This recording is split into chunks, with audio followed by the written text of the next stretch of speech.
Hello, everyone in Algebra 2. This is a little bit of a different place for me to teach, but I wanted to make a video today to go over some points about graphing polynomial functions. So we're going to first look at some parts of the polynomial, and then we're also going to use that information to solve a problem. So on the Desmos screen that hopefully you can see right now, we're looking at intercepts, and we're also looking at turning points.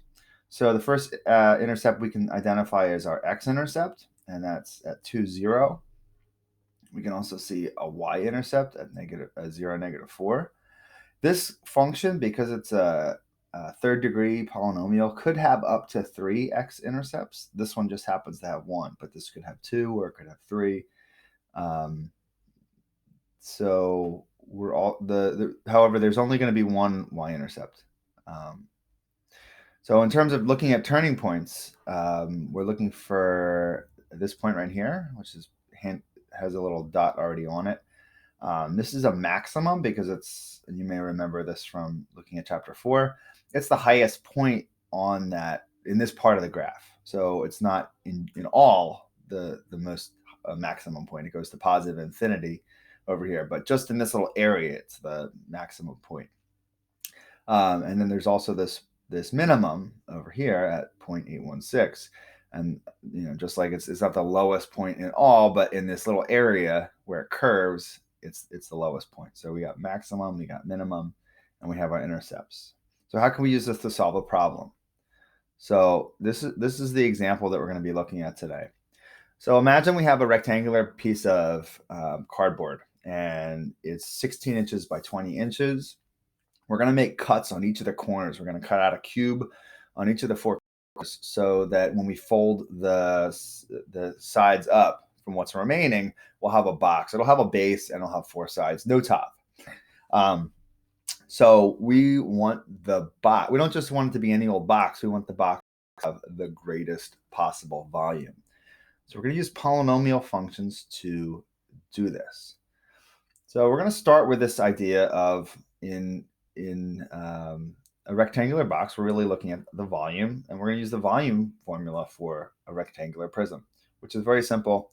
It's length times width times height. So our example length is 20 inches. Now the box won't be 20 inches long because we're going to be cutting a section out of each corner. So it's actually going to be less than 20. Now what amount less than 20, we don't really know quite yet. So we're just going to use this expression of 20 minus 2x. And we're using 2x's because for each dimension here, we're subtracting this x and this other x. So we're subtracting 2x's in all from the 20. So volume equals 20 minus 2x times, go to our width. Our width is 16 inches. But we're also going to do that same trick. We're taking the 2x away from each the x from each corner. So 16 minus this x and also this x. The last dimension is the height, and the height is actually, and it's hard to imagine without physically doing this. Feel free to take a piece of paper and cut the corners off. The height is actually the amount that you're going to be cutting off.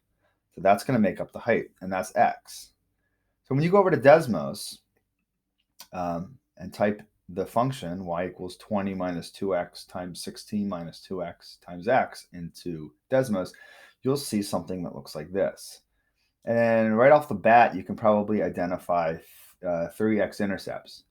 Those don't really tell us anything because the reason they're x-intercepts is because they go through the x-axis where y equals 0. So basically, these are the 3 instances when the of the box is 0.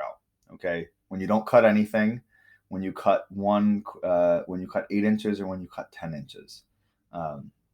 So it would basically cut up the entire box in different ways. So you wouldn't have any ability to make the box. So here's what we're really looking at. We have to zoom out quite a bit, but we're looking for that maximum point right here.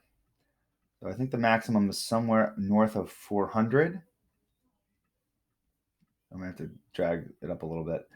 You should see a maximum point at, we'll call that 2.9 or 3, 420.